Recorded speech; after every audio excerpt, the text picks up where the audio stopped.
Hey everybody, Zian over here from Nintendo Life. Now we may all have our own sets of questions, solutions, and problems with Nintendo Switch Online, and we may not agree with each other's talking points at every time, but something I wanted to bring up today is the overall addition of retro games that have been added to the service recently. Now, if you're keeping up with current Nintendo news, you'll probably already be aware that back in October, Nintendo updated the Nintendo Switch Online service with the expansion pack that adds in the ability to play Nintendo 64 games and Sega Genesis games. This is pretty great stuff. The price is kind of a tough one. Depending on if you have a family plan or not, it can be a lot more to pay depending on your situation. Now, the first new addition to the service comes on December 10th in the form of Paper Mario on Nintendo 64. Paper Mario is a great game to boost the service with, and there's no arguing the fact that there's a lot of value with the actual game itself. Nintendo could probably charge $10 on the eShop for it, and a lot of us would probably be ready to pay that, considering that we did that same exact thing with the Wii and Wii U back during the Virtual Console days. Not to mention how expensive some of these classic N64 games are getting on the secondhand market. If you want to buy an actual official authentic cartridge of Paper Mario for the Nintendo 64 these days,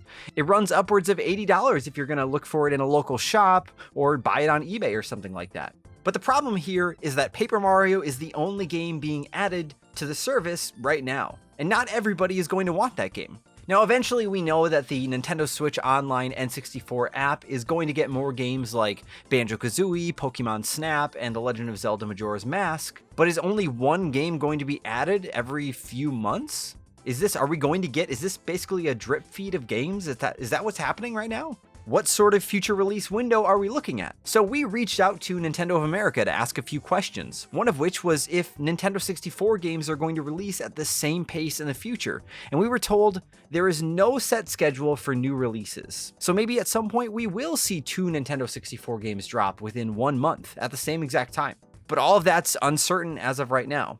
We have no idea. And where does this leave Nintendo and Super Nintendo games? Are we going to see more of those in the future as well? Or is Nintendo 64 taking over? Nintendo also confirmed with us that yes, more games will be added to the Nintendo and Super Nintendo collections, but as for when, how many, and what games those will actually be, we still have no idea. Now, the problem here is that we haven't received new Super Nintendo games since July, and as far as NES goes, we haven't received a single one since May, and even then, it was just a Famicom game, and we only got one. Now, when you look at the actual Super Nintendo library of games that's available through Nintendo Switch Online, we have basically every official Nintendo first-party title that anybody could want, other than Super Mario RPG and Earthbound. Pretend there's a copy of Earthbound in here. I like to dream. And it's really strange that Nintendo has held off on releasing those 2 titles. Maybe they're waiting for there to be really nothing else to release and Nintendo's just going to bam, drop them on us when we least expect it. Who knows? And as far as third parties go, there really aren't a whole lot of offerings on the Super Nintendo app. And I think that's because if you take a look at series like Mega Man, Castlevania, and a lot of the Square Enix RPGs, there are already a lot of collections on the Switch eShop that offer some of these exact games. You can already get the Mega Man Legacy Collection that features all of the Mega Man X games. So it wouldn't really make a whole lot of sense for Capcom to take those games and offer them through the Nintendo Switch Online app either, since they can already sell them on their own. So maybe from Nintendo's perspective, there just isn't really a whole lot of Super Nintendo games to release.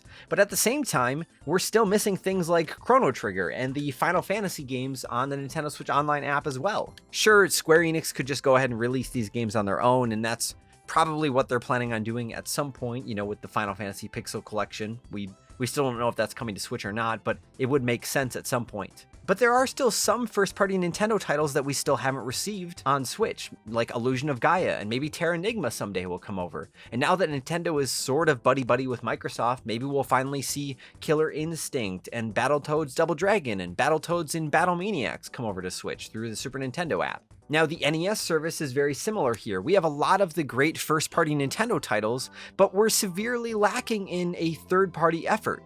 We have a few titles from Natsume, Tecmo, but Konami and Capcom barely have a footprint on here at all. No Adventure Island, no Bubble Bobble, not a single Mega Man or Dragon Warrior game. It's lacking so many great series. Now, once again, especially with something like Mega Man, it makes sense that we don't have all of the Mega Man games through this service, but maybe at least 1 or 2 would be nice to get people back into the series to try and build up some excitement for it down the road. It feels like there's so much more that Nintendo could be doing with third parties for these retro systems. And we know that Nintendo can work well with third parties. If you take a look at the offerings that the Sega Genesis or the Sega Mega Drive have through the app through Nintendo Switch Online, there's a wide variety of games on there. Sure, we only have 14 so far, but it features the likes of Contra Hardcore and Castlevania Bloodlines, which are also Konami titles.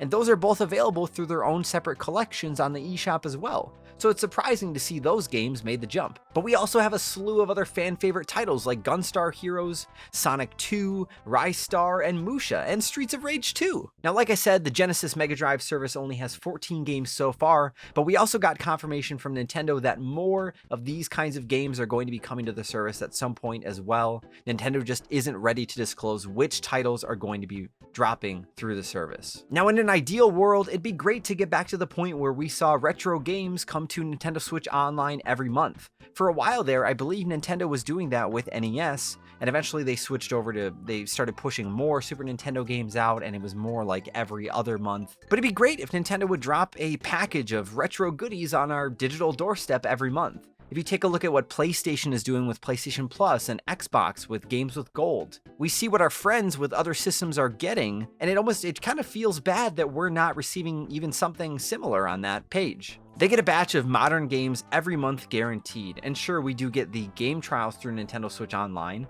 but they are just few and far between. Now, to alleviate some worries that some of you may have about Nintendo maybe not putting out the same amount of games for Nintendo 64 Online, I just wanted to drop some numbers here. So the Nintendo service originally started out with, I believe, 18 games, and now, here at least in the US, they offer a total of 59 by my count, and that's not including the special versions of games that Nintendo has also released.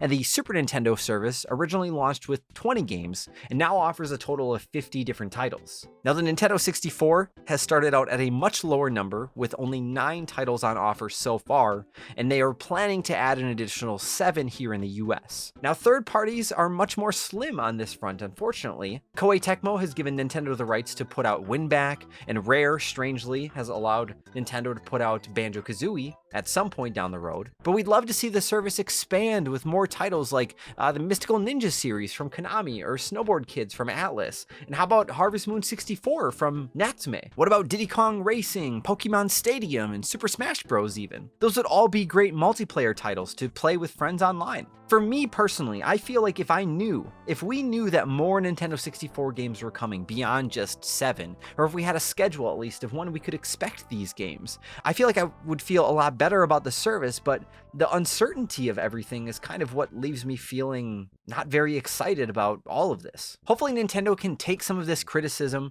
and communicate their plans for the service a bit better with us. If we knew what Super Nintendo games and Sega Genesis games and N64 and NES games to expect down the road, if we knew that we had a healthy flow of games coming to us, maybe then we would know that there was more reason to justify the higher price tag of the expansion pack for Nintendo Switch Online. But we just don't.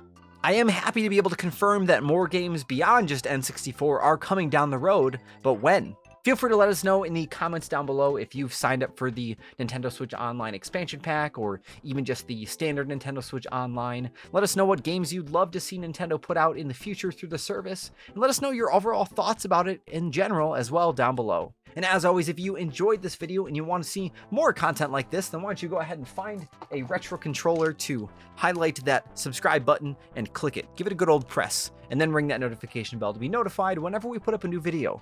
Thank you all so much for watching. I'm Xeon from Nintendo Life. Stay safe out there, and we will see you next time.